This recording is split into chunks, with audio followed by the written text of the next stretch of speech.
આકાશવાણી અમદાવાદ વડોદરા પ્રાદેશિક સમાચાર ચૈતાલી જોશી વાંચે છે. 10મા આંતરરાષ્ટ્રીય યોગ દિવસની ઉજવણી નિમિત્તે આગામી 21 જૂને રાજ્યમાં કુલ 312 જગ્યાએ યોગ કાર્યક્રમનું આયોજન કરવામાં આવ્યું છે. નાડાબેટ ખાતે યોજાનારા રાજ્યકક્ષાના કાર્યક્રમમાં મુખ્યમંત્રી ભૂપેન્દ્ર પટેલ તેમજ રમતગમત મંત્રી હર્ષ સંઘવી પણ ઉપસ્થિત રહેશે. ગાંધીનગર જિલ્લા કક્ષાના વિશ્વ યોગ દિવસની ઉજવણી કલોલ ખાતે કરાશે. ગયા વર્ષે 1,57,00,000 લોકોએ યોગ દિવસના કાર્યક્રમમાં ભાગ લીધો હતો. આ વર્ષે પણ 1,25,00,000 લોકોને જોડવાનો લક્ષ્યાંક છે.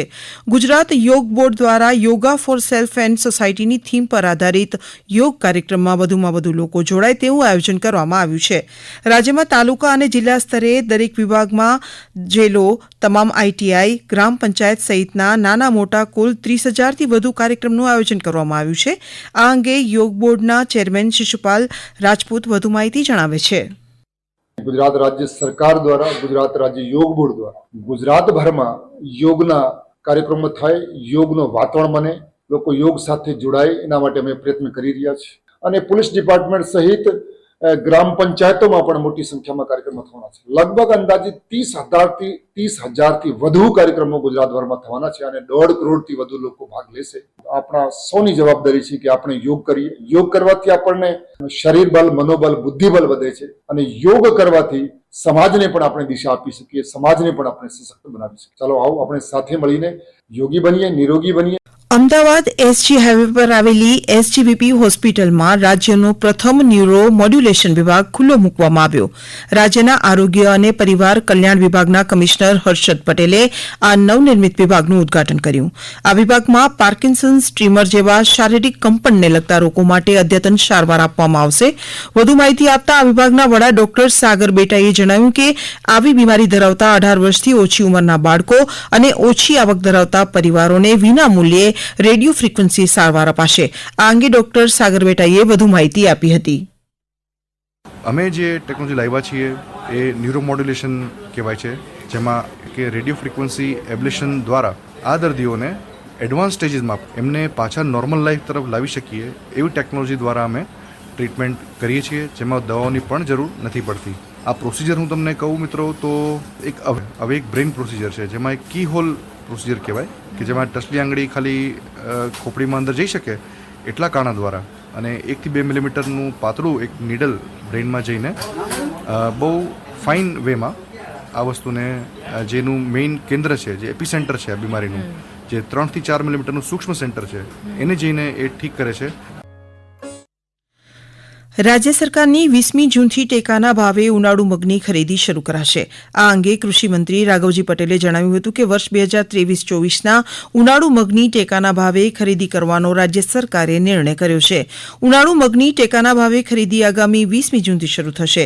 રાજ્યભરના ખેડૂતો પાસેથી આશરે ₹108 કરોડની કિંમતનો 12,633 મેટ્રિક ટન જેટલો જથ્થો ખરીદી કરવાનું અનુમાન છે. ઉનાળુ મગની ટેકાના ભાવે ખરીદી માટે 14મી જૂનથી ખેડૂતોની નોંધણી શરૂ કરી દેવામાં આવી છે.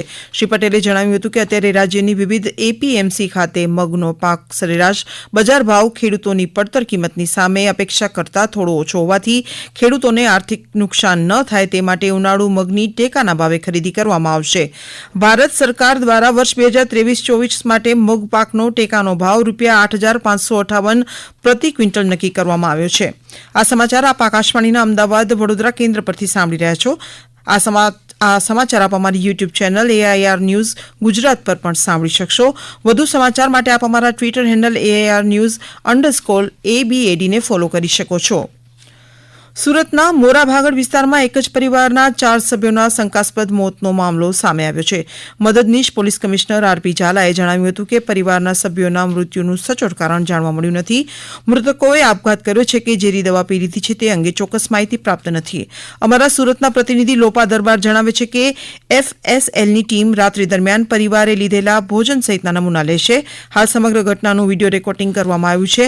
પોલીસના જણાવ્યા પ્રમાણે મૃતદેહોને પોસ્ટમોર્ટમ માટે મોકલી આપવામાં આવ્યા છે. હાલ પ્રાથમિક તબક્કે તપાસ ચાલી છે. વધુ વિગતોની રાહ જોવાઈ રહી છે. રાજ્યના કૃષિમંત્રી રાઘવજી પટેલના અધ્યક્ષસ્થાને જામનગરના હાપા માર્કેટિંગ યાર્ડ ખાતે સહાય ચેક વિતરણનો કાર્યક્રમ યોજાયો હતો. શ્રી પટેલે જામનગર તાલુકાના ખેડૂત અકસ્માત વીમા યોજનાના 10 લાભાર્થીઓને સહાય ચેક અર્પણ કર્યા હતા. ઉલ્લેખનીય છે કે જામનગર માર્કેટિંગ યાર્ડ દ્વારા જામનગર તાલુકાના તમામ ખાતેદારો ખેડૂતો માટે અકસ્માત વીમા યોજનાનું વાર્ષિક પ્રીમિયમ માર્કેટિંગ યાર્ડ દ્વારા ભરપાઈ કરવામાં આવે છે. જે અન્વયે જામનગર તાલુકાના અલગ અલગ ગામોના અકસ્માતે મૃત્યુ પામેલા ખાતેદાર ખેડૂતોના વારસદારો દ્વારા વીમા વળતર મેળવવા માટે અરજી કરવામાં આવી હતી. દેવભૂમિ દ્વારકા જિલ્લામાં વાછુ અને ગોરીજા વિસ્તારમાં દરિયાકાંઠેથી ચરસના પેકેટો મળી આવ્યા છે. અમારા દ્વારકાના પ્રતિનિધિ કરણ જોશીના જણાવ્યા પ્રમાણે અંદાજે 21 કરોડ રૂપિયાના 60 જેટલા ચરસના પેકેટો હોવાની વિગતો ખુલી છે. જિલ્લા એસપી નિતેશ પાંડેની અધ્યક્ષતામાં પોલીસ દ્વારા દરિયાઈ પટ્ટીમાં હાલ સઘન શોધખોળ ચાલી રહી છે. આકાશવાણીના અમદાવાદ વડોદરા કેન્દ્ર પરથી પ્રાદેશિક સમાચાર પૂરા થયા.